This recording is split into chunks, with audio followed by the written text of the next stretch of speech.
kami membutuhkan pengalaman saksi, karena saksi nih, ya kan ya. Jadi saksi meskipun tadi dari Gibran itu setengah ya penyataannya ya. Kalau saya salah silakan dikoreksi. Kalau saksi kan dalam konteks perguruan tinggi. Jadi saksi pernah membeli aplikasi masuk, kemudian pernah terima hasil dari kementerian. Iya Pak. Jadi sudah pernah terima ya. Iya, ada transkrip nilai, ada kurikulum, silabus, semua harus kita sertakan. Kurikulum, matrik itu syarat yang harus saudara upload di dalam aplikasinya kementerian. Setelah itu kan Anda menerima surat keterangan. Surat keputusan. Surat keputusan. Iya. Di dalam surat keputusan itu yang milik saudara, ya kan, yang milik saudara itu apa isinya? Menyetarakan. Oke, satu kalimatnya menyetarakan. Iya. Oke, apa lagi? Kalau master, magister. Kalau doktor tetap doktor. Oke. Ya. Adakah informasi bahwa respon dilahir di Sianipar itu di dalam surat keterangan itu nama? Ada nggak informasi di dalam lembar keterangan itu dengan dokter Rismon lahirnya di Pematang Siantar, ada keterangan itu? Ada. Tanggal lahirnya juga ada. Oke, muncul ya. A sampai J, majelis yang pertama A foto. Ini sesuai yang ada di PDF dari layanan penyetaraan ijazah online oleh Ditjen Dikdasmen. Yang kedua paspor, B paspor. C surat keterangan dari Kedutaan Besar Republik Indonesia. D surat izin belajar bagi WNA. E ijazah SMP atau raport kelas 9 hanya SMA dan SMK. F ijazah atau diploma atau sertifikat. G transkrip nilai. H struktur kurikulum sekolah asal. I akta kelahiran atau surat kenal lahir. J raport 3 tahun terakhir. Yang saya tanyakan adalah kepada Dr. Eko Susanto, F ijazah atau diploma atau sertifikat.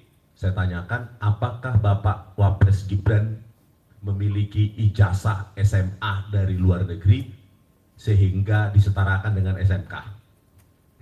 Tidak ada. Lalu saya tanyakan berikutnya, dokumen C, raport 3 tahun terakhir. Saya tanyakan, apakah Wapres Gibran mengupload raport 3 tahun terakhir? Jawabannya ya. Yaitu kelas 10 tahun 2002 sampai 2004 menurut Dr. Eko Susanto, Wapres Gibran menempuh sekolah di Orchid Park Secondary School untuk Secondary 3 dan Secondary 4. Saya tanyakan kepada Dr. Eko Susanto, Secondary 4 itu ekivalen dengan pendidikan Indonesia adalah kelas 10 SMA atau kelas 1 SMA. Lalu saya tanyakan, apa yang diupload oleh saudara Bapak Wapres Gibran? Raport 1 SMA, secondary school, plus 2 tahun transkrip nilai di UTS InSearch Sydney. Nah, inilah yang menjadi objek kajian saya di buku Gibran Endgame Wapres Tak Lulus SMA. Itu dua institusi berarti ya? Iya.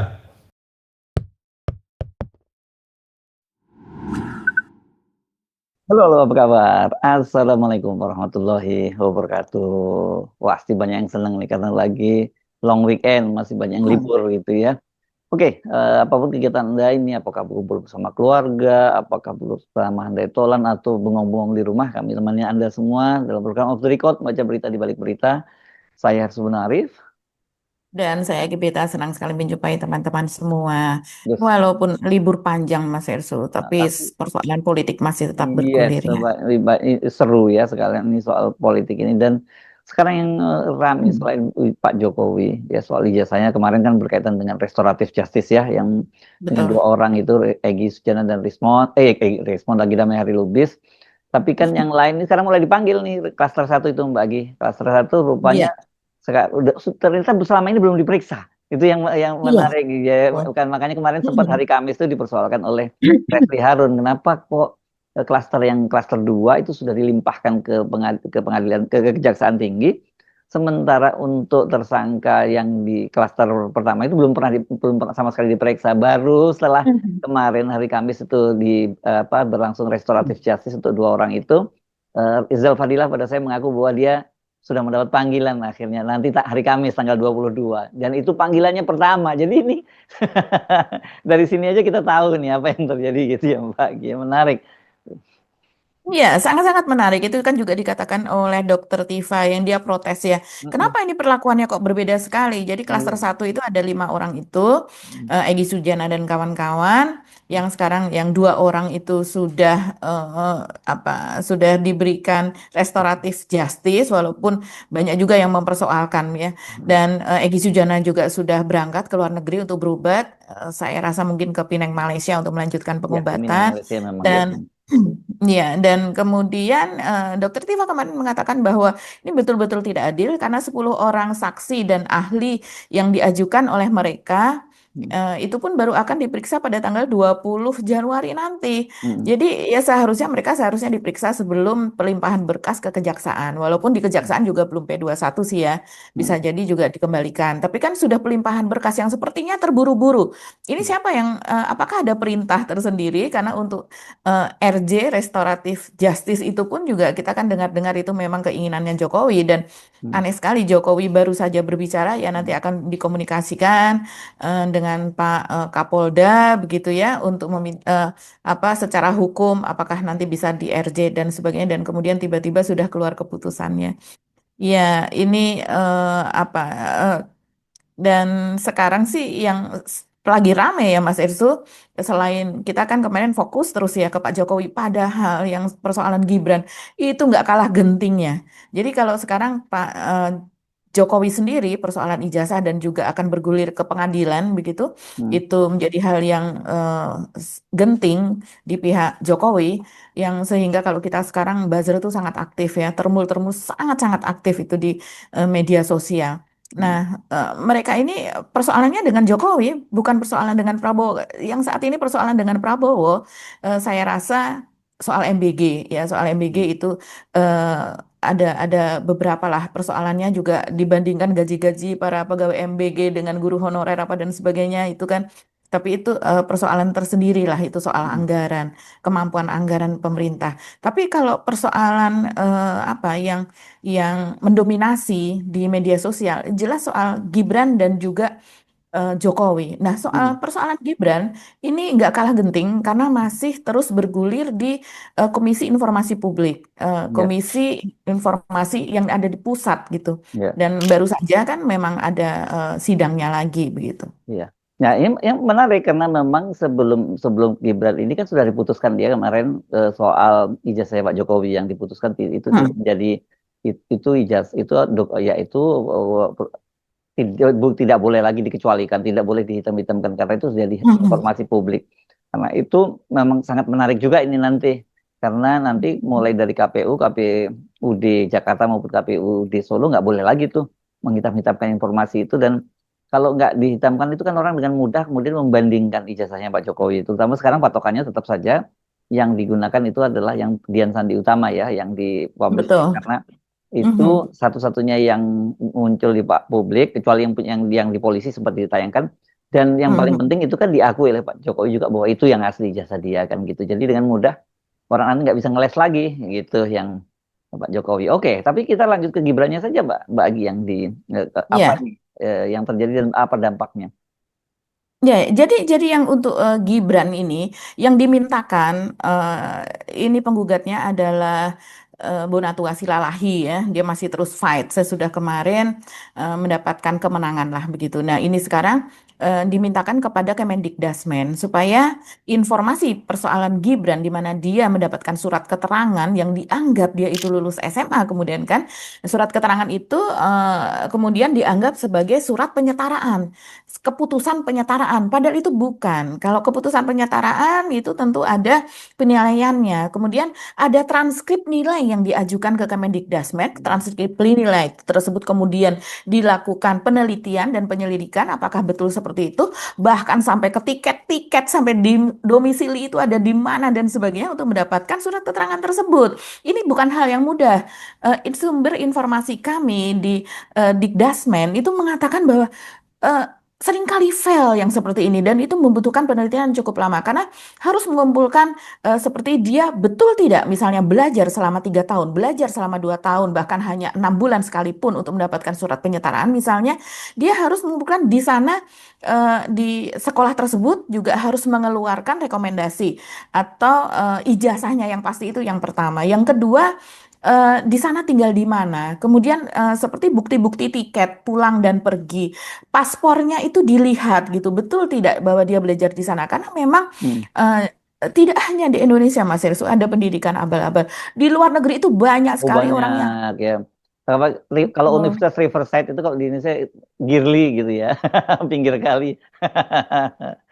Ya. Iya, dan di sana yang membuat apa perguruan tinggi semacam diploma apa dan sebagainya, Hmm. bahkan institusi keagamaan seperti gereja mereka Iya, memiliki juga saya sendiri, begitu oh, ya komunitas, komunitas kota-kota gitu. kecil mereka membuat sendiri, begitu yang kita tidak tahu akreditasinya seperti apa dan untuk masuk ke universitas tersebut, apakah hanya sekedar untuk lulus, apakah harus lulus SMA ataukah tidak. Sementara Ya. persyaratan untuk menjadi presiden dan juga wakil presiden itu harus lulus Iya. SMA. Hanya Ya, lulus SMA loh, ya, bukan lulus ya. S1. Iya, iya itu syarat utama itu dan kelihatan sekali sebenarnya makanya saya sejak awal saya menyatakan kasus Gibran ini jauh lebih mudah dibandingkan Betul. Jokowi dan dampaknya Mhm. juga lebih serius. Kenapa? Karena Mhm. kalau Pak Jokowi kan sudahlah itu dia sudah nggak lagi jadi presiden tapi tetap saja itu memberikan kredibilitas. Tapi kalau Gibran ada konsekuensi hukum dan konsekuensi tata negara, ya kan Betul. konsekuensi tata negaranya dia bisa dimaksudkan, konsekuensi hukumnya dia bisa dikenakan pidana seperti kasusnya Mhm. wakil gubernur Bangka Belitung ya, Ibu Heliana itu Betul. ya, Mhm. dia dia Mhm. Itu langsung nah ketahuan. ya ya Mhm. kenapa menurut saya mudah karena kan jelas di KPU tertulis bahwa ijazah SMA Gibran itu kan SMA-nya ditulis itu yang pertama di secondary part di Orchard. di Orchard di mana di bukan Orchard ya Orchid itu ya kalau Orchard kan Orchid, ya iya.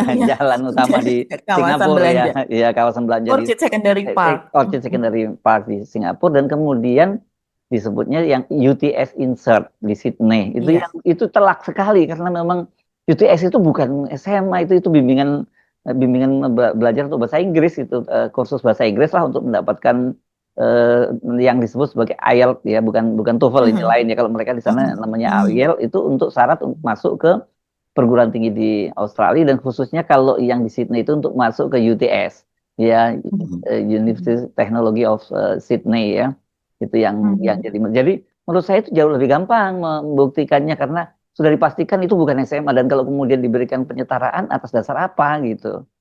Kalau saya pribadi saya ingin melihat di akhir ya bentuk salinan surat keterangan apa itu kan dokumennya yang itu yang ditutup ya. Saya pengen tahu nanti tapi sebelum sampai di ujung kan saya punya referensi dulu. Kita kan debak-debak kalau salinan keterangan apa sih surat keterangan dari dokter kesehatan saya paling nyatakan Gede Narayana tanggal lahir ini saya kalau bila perlu pakai foto itu saya sebar aja kan biar dikenal sama narsis nggak ada yang perlu dirahasiakan gitu menurut versi saya tapi kan memang beda ya kalau menurut versi badan publik makanya itulah yang digali-gali sama kita gitu loh apa sih sebenarnya yang mau ditutup gitu loh itulah ya jadi penipuan cyber itu nggak sampai ke sana lah kalau kan permintaannya salinan surat keterangan kesetaraan begitu kan ya pemohon ya yang kedua itu salinan dokumen penevaluasi ya gitu ya mungkin ada yang bisa ditutup lo kalau saya pinter pak ya saya lulusan luar negeri saya bangga loh dilihat oleh publik nilai matematik saya sengaja saya buka malah kan gitu tapi logikanya apa di sini gitu loh berikan argumentatif deh. Izin menambahkan majelis Ya silakan ya, jadi yang pertama tadi kita melihat tentang urgensinya ya yang majelis. Pertama Pak Onatua ini sebagai researcher itu kita tidak membaca, tidak mengetahui apa nanti tujuan dan manfaat dari penelitian itu, baik itu untuk sisi dunia akademik maupun untuk kepentingan publik gitu. Jadi itu yang kita tangkap. Ini mau meneliti apa, tujuannya apa, manfaatnya untuk dunia akademik dan kepentingan publik dalam layanan publik apa. Itu kita tidak membaca dari surat permohonannya, sehingga kami melihat bahwa permohonan tersebut kami rasa tidak urgent. Itu yang pertama. Kemudian yang kedua yang mulia, kami sebagai penyelenggara layanan elektronik itu diatur di dalam berbagai macam undang-undang maupun peraturan pemerintah. Nah, salah satunya yang tadi sebenarnya sudah di dalam sini yaitu tentang penyelenggaraan sistem dan transaksi elektronik, di mana salah satunya kami sebagai lembaga publik yang menyelenggarakan sistem elektronik atau di pasal 14 ayat 1 menyebutkan bahwa penyelenggara sistem elektronik wajib melaksanakan prinsip perlindungan data pribadi dalam melakukan pemrosesan data pribadi. Artinya pengumpulan data dan lain-lainnya. Iya, itu kita baca. Masalahnya di dalam hasil-hasil itu yang kami berdua ini yang mana nih yang ada data pribadinya, gitu loh. Ya, itu Ya barangkali kan ya. yang mulia. Di dalam hasil itu, ya kan, saya ambil contoh. Ini lembar form penilaian saya, pendaftaran saya itu ada nama, ya kan, ada nama, alamat email, ya kan ya. Kemudian ada foto, gitu kan. Apakah di dalam hasil itu juga memuat semacam itu? Gitu loh ya, bahwa kami semua itu punya kewajiban tertentu. Iya. Pertanyaannya di dalam hasil itu dan di dalam surat keterangan itu apakah betul di situ memuat data-data yang masuk data PDP baik yang general maupun yang spesifik. Apakah di situ di hasil dan surat keterangan itu memunculkan hasil-hasil penilaian kapabilitas dan atau catatan pendidikan? Kan itu pokok pertanyaan kita dari anggota. Jadi nggak usah pakai DP-DP-nya itu, gitu loh. Yang kita sedang cari di situnya, gitu loh. Ya kan? Makasih anggota. Oke. Mau menambah? Karena saya mau Masalah urgensi dari penelitiannya tadi yang ditanyakan. Ya, ini saya mau dalam kesempatan ini diterbuka ini saya mau tanya, emang nggak ada urgensinya pemohon? Jadi pemohon tidak ya benar nih, saya mewakili termohon lah. Nggak ada maksud tujuan yang tergambar dari surat. Saudara peneliti untuk apa saudara? Apa mau cari peneliti terus datanya saudara mau bawa ke luar negeri diduitin? Kan bisa saja. Lo bisa loh, itu emang begitu ke salah satu kita harus jaga kan. Sekarang apa menurut saudara? Saya juga pengen tahu nih. Silakan. Makasih majelis. Pertama, sebaiknya kita mengacu ke Undang-Undang PDP. Bukan pertanyaannya, saudara dianggap tidak mempunyai maksud dan tujuan dari maksudnya saya mengarahkan ke situ. Oh, oke. Jadi Undang-Undang bisa majelis selanjutnya. Iya. Pasal 15 itu disebut bahwa ini PDP ya, hak-hak subjek data pribadi sebagaimana dimaksud dalam pasal 8, pasal 9, pasal 10, ayat 1, pasal 11 dan pasal 13 ayat 1 dan ayat 2 dikecualikan untuk, saya ambil langsung huruf E, kepentingan statistik dan penelitian ilmiah. Jadi undang-undang PDP itu sama sekali itu dikecualikan bagi penelitian ilmiah. Ya. Dan kedua, saya ini peneliti independen, bukan dibiayain orang, bukan dibiayain korporasi, bukan dibiayain negara, tidak menggunakan APBN. Saya tidak merasa punya kewajiban menjelaskan ke badan publik untuk apa, metodologi apa. Apa saya perlu proceeding baru minta bisa dibilang nggak serius? Apa saya perlu publikasi dulu? Mungkin working paper saya baru dianggap serius. Kalau begini, ya semua nggak akan bisa minta data alasannya. Semua kan bilang begitu. Jadi, oke, kalau memang merasa memang Pak pihak termohon ingin saya sampaikan, saya presentasikan, ayo kita nggak apa-apa depan media saya presentasikan, biar kalian mempunyai sense bahwa itu urgent, nggak masalah yang mulia, sepanjang itu ada aturannya. Terima kasih. Ya, jadi itu ya saya menangkap, saya sendiri udah menangkap, terserah ya badan publik kan saya nanti memutus saya. Saudara punya alasan bener enggaknya kan menurut keyakinan saya ya. Cuman yang saya mau gali lagi, saudara kan katanya peneliti ya. Sekarang saya mau tanya terus akhirnya nanti kalaupun dapat, kalau ini misal, kalau apalagi if, jika, udah jelas tuh ya, belum tentu itu mau diapain hasilnya? Terima kasih. Ini akan saya submit ke jurnal internasional, tentunya di yang terindeks Scopus, bagaimana saya sudah ada akunnya ya. Nah, ini akan dibaca oleh publik dunia, termasuk Indonesia, seperti itu. Dan ini akan menjadi referensi para peneliti-peneliti selanjutnya. Begitu ya, Majelis. Ya, ini saya masih ini kegunaannya bagi peneliti gimana ya kalau saudara pun mau menaikkan ke jurnal-jurnal itu. Nah, harapan saya nanti bisa jadi dosen dikenal, saya bisa jadi peneliti yang terkenal karena sering disitasi jurnal saya. Kredit poin kita itu peneliti adalah sitasi. Oh, di situ. Nah, kalau memang YouTube misalnya kan like atau subscribe. Ya, oke deh. Oke. Ya, saya hanya ini di depan sidang ini, saya ingin melihat dokumen asli nanti, karena sidangnya tertutup kan itu hanya kita yang bisa. Itu saja dari saya. Dan berdasarkan keterangan dari narasumber kami untuk mendapatkan syarat kelulusan SMA untuk mendapatkan penyetaraan jika dia sekolah di luar negeri itu sulit untuk didapatkan kalau dia kemudian tidak mengambil misalnya di sini untuk mata-mata pelajaran tertentu, Mas Hersu, seperti PKN, kemudian sejarah Indonesia, itu harus ada, bahasa Indonesia harus ada, kemudian juga agama itu harus ada.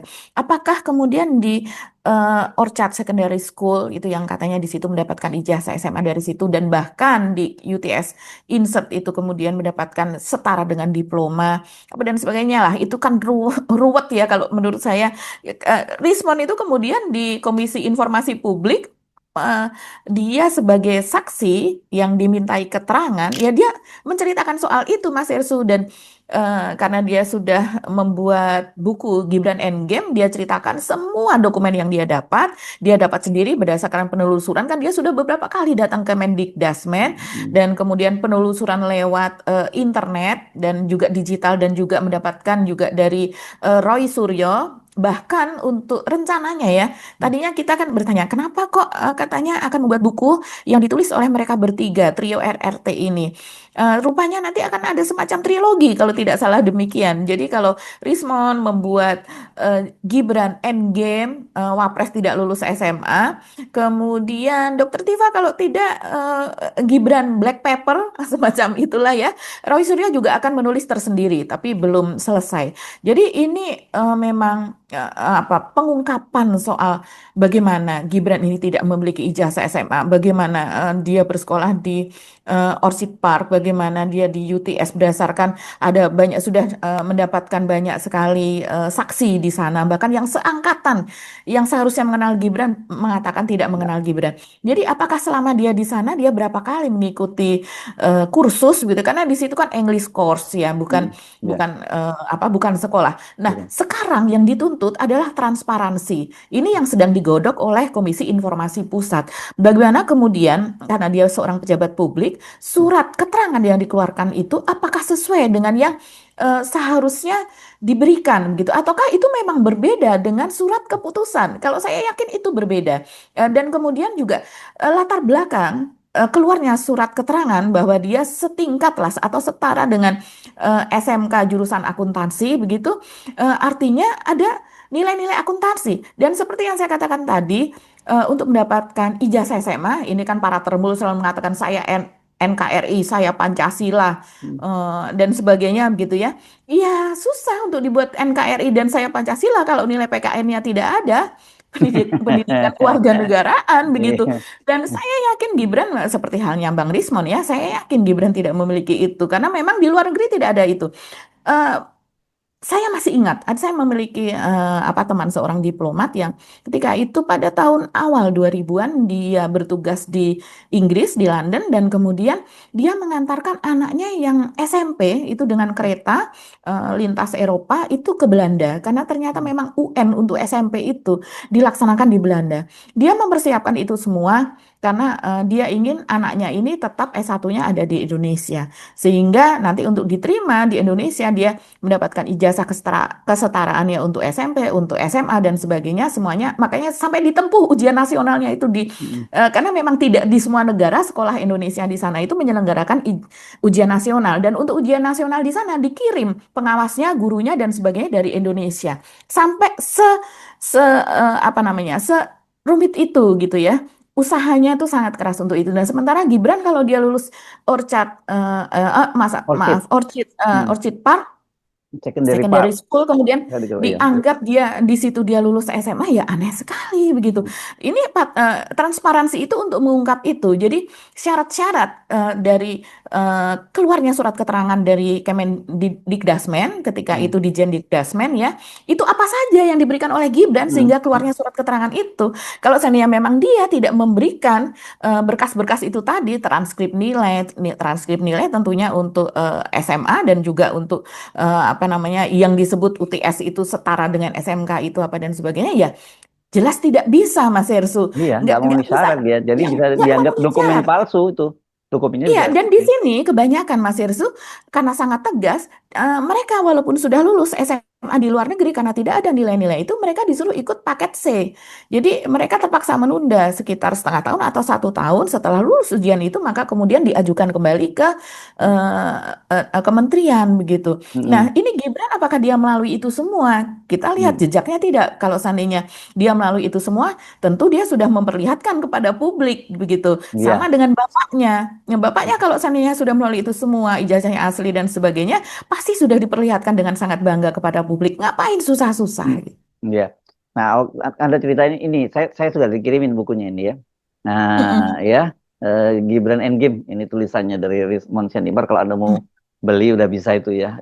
Di ini nanti mungkin kita tayangkan ada nomor yang Anda bisa kontak kalau mau beli bukunya dan sebagainya ya. Nanti kita tampilkan lagi ya. Oke, tapi menarik dan tanda-tandanya sudah mulai mencurigakan itu kan kita masih ingat pada waktu Roy Suryo dan kawan-kawan waktu menggeruduk kantor Kemendikdasmen tuh. Dia kan menentukan ada aturan yang saya lupa aturannya pada waktu itu disebutkan bahwa ada aturan KPU yang menyatakan kalau seseorang itu sudah sudah punya S1 dari luar negeri, itu dia tidak perlu lagi menunjukkan ijazah apakah dia punya ijazah SMA atau tidak. Itu yang aturan itu kan sudah sejak awal sudah disiapkan. Jadi banyak sekali aturan, undang-undang dan sebagainya yang disiapkan itu untuk memberi justifikasi agar Gibran bisa lolos menjadi wakil presiden kan gitu. Betul ya, ini betapa seorang penguasa kalau yang pikirannya pendek terus kemudian maunya cepat-cepat tidak melalui proses ya seperti ini, seperti di zaman Jokowi, aturan dibuat untuk kepentingan dirinya, keluarganya dan kroni-kroninya. Coba kita lihat ya, di sini Rismon sendiri menyebut bahwa Kemendikdasmen sudah mengakui salah menerbitkan surat penyetaraan ijazah SMA Gibran. Tapi memang tidak ada pengakuan resmi. Saya rasa juga mereka tidak akan berani ya. Mereka menunggu ini gimana nih keputusan KIP dan sebagainya.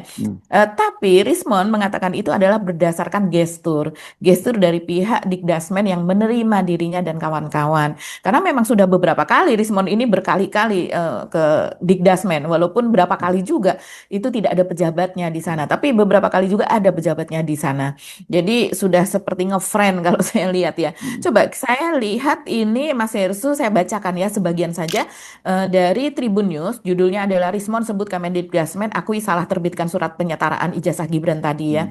Jadi dia mengatakan bahwa mengungkapkan hal itu setelah bertemu dengan Sekretaris Direktorat Jenderal Pendidikan Anak Usia Dini, Pendidikan Dasar dan Pendidikan Menengah atau Ditjen PAU di Dikdasmen atau Ditjen PAU tidak ditambah Dikdasmen ya kalau sekarang namanya Eko Susanto, Dr. Eko Susanto.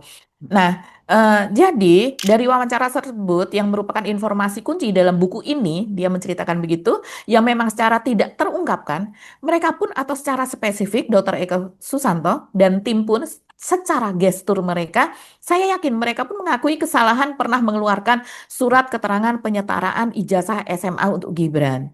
Itu dia katakan dalam acara bedah buku dan diskusi buku Gibran Endgame sesudah sidang pengadilan di Solo pada waktu itu, Mas Hersu.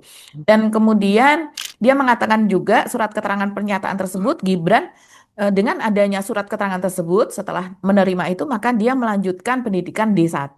Padahal menurut Rismon, surat keterangan penyetaraan dari Kemendikbudrismen hanya menetapkan Gibran setara sebagai siswa kelas 10 SMA. Di sini, di Indonesia, tidak bisa dikurang-kurangi, itu harus 12 tahun. Kecuali memang dia masuk ke akselerasi. Dan untuk Ya, ya. akselerasi di Indonesia itu sulit, Mas Hersul. Ada persyaratan tertentu, ada tes-tesnya, kemudian secara psikologis juga tes-tes untuk mata pelajaran tertentu begitu. Dan itu memang ada keterangannya bahwa itu adalah akselerasi. Misalnya dia bisa lulus selama 11 tahun misalnya. Nah, Gibran kan tidak. Kemudian setelah kelas 1 SMA di Singapura itu ternyata tidak sampai kelas 3 ya, tidak sampai selesai. Gibran langsung meloncat ke diploma 1. Padahal diploma 1 itu program awal di universitas. Begitu. Jadi intinya Gibran tidak pernah menempuh pendidikan kelas 11 dan kelas 12 SMA. Jadi Yang kita year 12 yang dari UTS itu bukan grade 12 dari UTS itu bagaimana ceritanya? Kan keterangannya seperti itu dari iya, jadi ya surat. tidak ada Mas Erso. Jadi tidak ada. Jadi di sana tidak sesuai bahwa itu kemudian setara dengan ijazah SMA, ya tidak. Gitu. Dan dengan informasi tersebut Rismon pun menyimpulkan dalam buku Gibran Endgame bahwa Gibran itu tidak pernah menyelesaikan pendidikan SMA. Dia mengatakan ada 3 hal yang menyebabkan Gibran bisa lolos persyaratan mencalonkan diri sebagai wali kota Solo meski dia tidak lulus SMA, yaitu pertama, Rismon menilai adanya manipulasi dokumen persyaratan sejak awal pencalonannya. Jadi dia mengatakan manipulasi dokumen terjadi sejak di Solo dan Pak FX Rudi pun telah mengakui ternyata beliau juga tidak pernah melihat ijazah Gibran dari Gibran saat dia memberikan berkas pencalonan wali kota Solo tahun 2020. Jadi semuanya sepertinya saat itu menggampangkan saja karena bapaknya sudah jadi presiden ya. Dan walaupun FX Rudi ya kita pernah diskusikan bahwa backgroundnya tadinya menolak ya bahwa Gibran itu akan dicalonkan dari PDIP. Nah, kedua, ada dugaan lolosnya Gibran dalam syarat pencalonan karena adanya campur tangan dari KPU Surakarta dan KPU Pusat saat mencalonkan diri sebagai Wapres.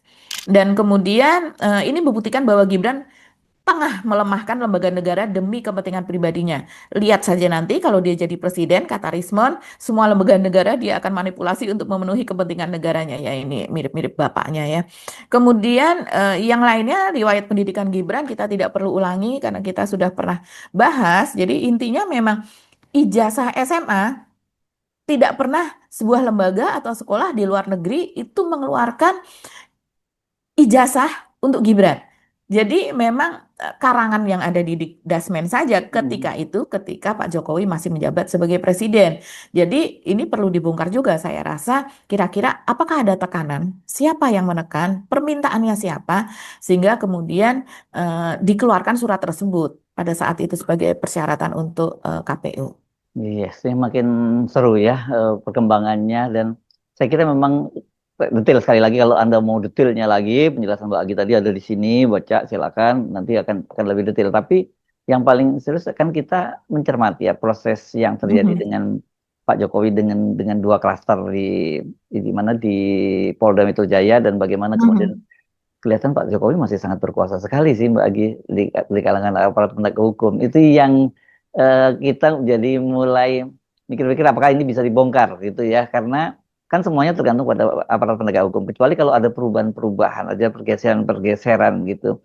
Nah kita melihatnya kok tanda-tanda sih nggak seperti itu gitu bagi kan misalnya kemarin Pak Prabowo pun akhirnya datang ke IKN misalnya dan sebagainya itu kan semacam justifikasi terhadap apa yang peninggalan dari Jokowi kan begitu terus kemudian yang sekarang terbaru yang pernyataan yang menariknya kalau menyimak pernyataan Egi di bandara kan dia menyatakan pada waktu dia ngomong kepada Pak Jokowi kan perintahkan Kapolri, Pak Kapolri perintahkan Kapolda perintahkan Diskrimum untuk mencabut untuk menerbitkan SP3 dia gitu. Nggak lama kan Pak Jokowi terus manggil penyidik dan ternyata penyidiknya udah ada di situ kan itu penyidik Polda Metro Jaya coba itu udah ada di situ. Jadi dia itu maksud dia sebenarnya dia membantah nggak benar bahwa dia masuk bersama penyidik itu nggak benar kata dia.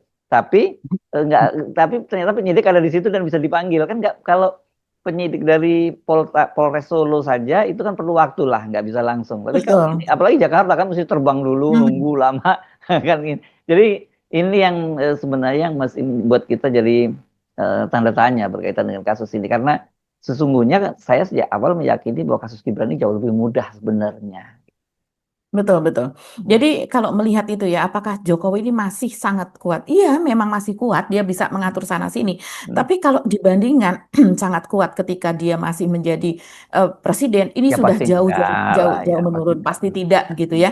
Tapi yang jelas, sekarang siapa yang loyal kepada Jokowi kecuali Termul dan atau beberapa orang yang memang seperti titipan dia, seperti misalnya Hasan Nasbi, dia masih apa namanya, dia masih sowan, terus kemudian juga yang lainnya ya, komisaris yang lainnya seperti Grace Natali itu kan juga menjadi eh, komisaris di apa Main ID, Mineral Indonesia, main ID. Main ID begitu, dan beberapa yang lainnya lah.